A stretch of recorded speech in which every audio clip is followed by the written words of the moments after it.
Al ple de febrer es va donar conformitat al text refós del Polígon Centre, que suposarà l'inici del seu desenvolupament.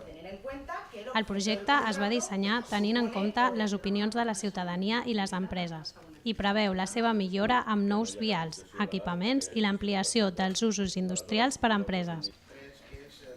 D'altra banda, es va aprovar la revisió de preus del contracte del servei de recollida de residus municipals i de neteja viària. Pel que fa a les mocions, no va prosperar cap de les proposades pels grups de l'oposició. Esquerra va presentar de forma conjunta amb Viladecans Si Se Puede i Ciutadans una moció per instal·lar 2 semàfors a l'Avinguda Segle XXI amb Olof Palmer i Germans Gabrielistes.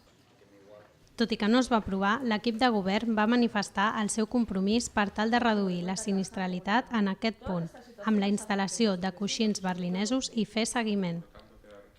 Tampoc van tirar endavant la moció d'Esquerra per proporcionar un local als agrupaments escoltes, per tal de garantir la seva tasca i continuïtat a la ciutat, ni la moció sobre la rehabilitació d'elements arquitectònics d'interès patrimonial.